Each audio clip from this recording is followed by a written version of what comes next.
Pemirsa Tribunnews Depok dan Tribuners, kembali lagi kita bersama Bu Yeti Wulandari.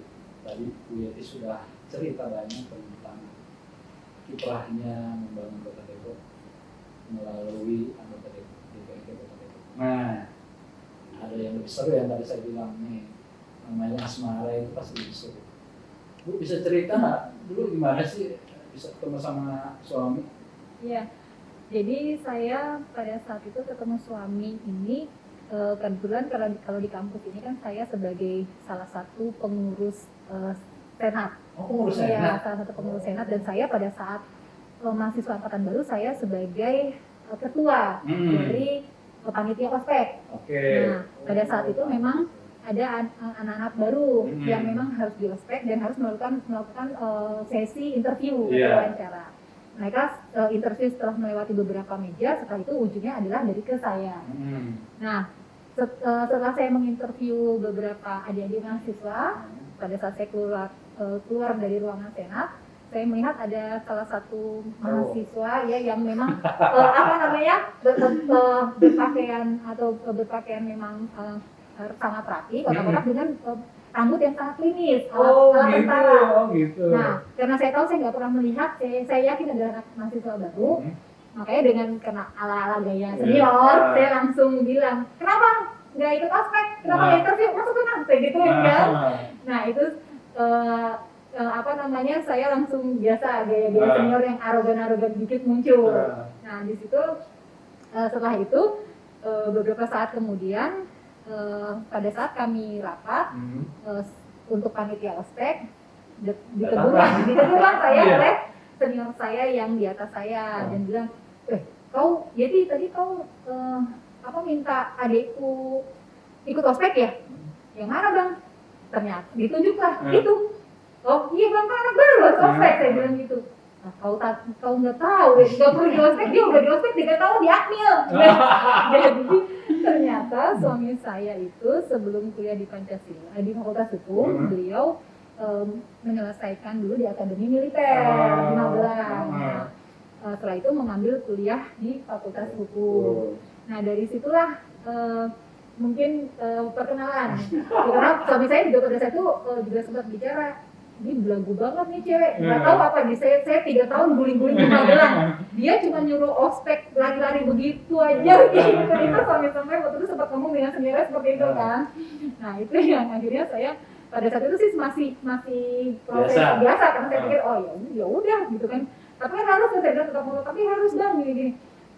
Nah akhirnya pada saat setelah proses ospek kami ada namanya metria. Metria itu perkemahan antara anak baru dengan senior. Nah di situ loh, jeng-jeng. Nah ya di metria itulah suami ikut pada saat itu ikut sebagai salah satu peserta. Tetapi di bulan peserta ternyata diperbantukan oleh senior saya yang menegur saya untuk menjadi salah satu panitia juga. Saya kan sempat agak ini juga, loh kenapa sih anak baru kok jadi panitia gitu. Nah karena memang saya pada saat ospek fokus sekali dan akhirnya di metria fokus, nah disitulah keadaan tubuh ternyata sudah memberikan alarm. Disitulah saya sakit. Nah dari sakit itu ternyata saya kan karena pada saat saya hendak ke kamar kecil saya nggak bisa bangun. Teman-teman saya juga sudah masing-masing sibuk dan mereka juga nggak ada yang berani untuk mengantarkan. Akhirnya datanglah anak baru yang saya tegur itu untuk membopong saya ke toilet. Oh gitu ya? Iya, jadi iya, saya dibopong ke toilet. Dari situ sebenarnya perkenalan. Jadi kalau ada kayak sinetron ya? Iya. Bertemu pandang mata gitu ya? Kayak film Korea ya? Iya, film Korea. Jadi awal mula? Dari situ mulai timbul rasa? Enggak, dari situ sih masih proses perkenalan, terus main ke rumah. Nah tadi karena orang tua saya kan dari Brimob, walaupun orang tua saya sangat demokratis, tapi kalau bicara masalah lawan jenis, luar biasa. Perjuangan dong. Ayah saya, apalagi saya anak perempuan satu-satunya.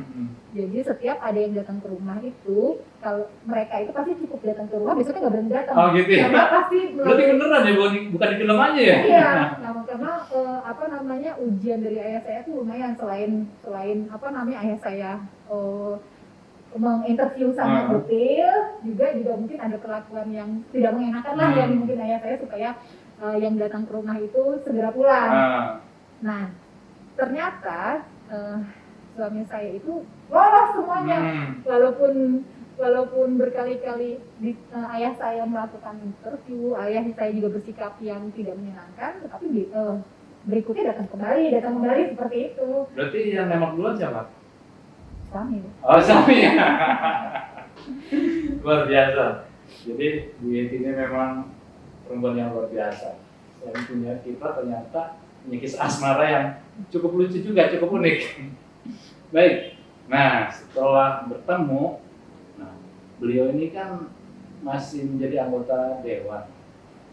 Gimana sih Bu? Kan menjadi anggota dewan itu sibuk banget. Membagi waktu dengan keluarga dan suami gimana?